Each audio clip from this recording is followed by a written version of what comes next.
বিপদের এই দিনে সকলে সঙ্গ ছেড়ে দিল, এবার নিজের স্বামীর জন্য একাই লড়বে রাই। হ্যাঁ বন্ধুরা, ভিডিওতে লাইকটি দেখতে থাকুন।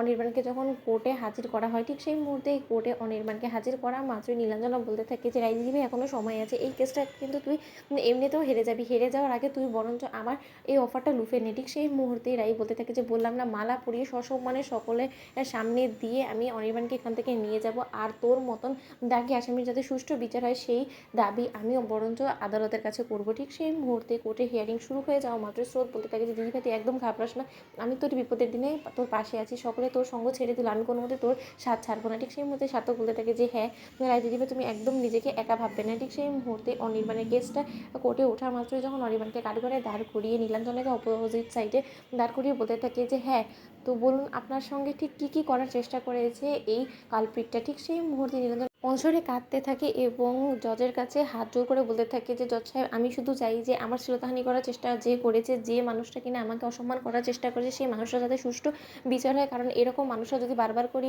এই শ্লীলতাহানি করার চেষ্টা করার ফলেও যদি কোনো মতে শাস্তি না পায় তাহলে এরা আরও বেশি বার বেড়ে যাবে, এরকম অনেক মেয়ের জীবন এরা নরকে পরিণত করে দিবে এবং অবশেষে সেই মেয়েরা কোনো রকম কোনো সুষ্ঠু বিচার না পেয়ে এক পর্যায়ে আত্মহত্যা করবে। সত্যি কি তাহলে আমাদের সমাজটা এরকম করে অন্ধকারের দিকে ঠেলে দিবেন? ঠিক সেই মুহূর্তে অনির্বাণের পক্ষের আইনজীবী অবজেকশন বলতে থাকে যে ইয়োর অনার আই অবজেক্ট, কারণ এই ক্ষেত্রে আমি বলবো যে নীলাঞ্জনা দেবী যে সকল অভিযোগগুলো আনছে সেগুলো সম্পূর্ণরূপে ভিত্তিহীন এবং সেই সকল কথাগুলো মিথ্যে। উনি কাঠগড়ায় দাঁড়িয়ে রীতিমতো কোর্টের সময় লস করছে। আমি তো বলবো যে যখন কিনা ওনার আসল সত্যটা বেরিয়ে আসবে তখন এটা আপনিই ভাববেন যে এটা রীতিমতো ওপেন অ্যান্ড শার্ট কেসের মতন হয়ে যাবে, আপনি দেখে নেবেন। ঠিক সেই মুহূর্তেই নীলাঞ্জনার পক্ষের আইনজীবী বলতে থাকে যে ইয়োর অনার তাহলে আপনি বরঞ্চ আমার বিলাভ ফ্রেন্ডকে একটু জিজ্ঞেস করুন তো তাহলে আজকে যে আমরা এতগুলো মানুষ এখানে জড়ো হয়েছি তাহলে ঠিক কী উদ্দেশ্য নিয়ে আমরা এখানে জড়ো হয়েছি, কারণ উনি তো আমাকে বললো যে এই কেসটা নাকি সম্পূর্ণরূপে ওপেন অ্যান্ড শার্ট কেস, এটা নাকি সম্পূর্ণরূপে ভিত্তিহীন, কিন্তু উনি কি একবারও ওনার ক্লায়েন্টকে এই প্রশ্নটা করার চেষ্টা করছে সে কেন শুধু শুধু আমার ক্লায়েন্টের শ্লীলতাহানি করার চেষ্টা করলো। ঠিক সেই মুহূর্তে অনির্বাণ বলতে থাকে যে আমি কোনো রকম কোনো শ্লীলতাহানি করার চেষ্টা করিনি নীলুর, আমি কোনো মতে নীলুর অসম্মান করার চেষ্টা করিনি, নীলু যা কিছু বলছে সেটা সম্পূর্ণরূপে মিথ্যে।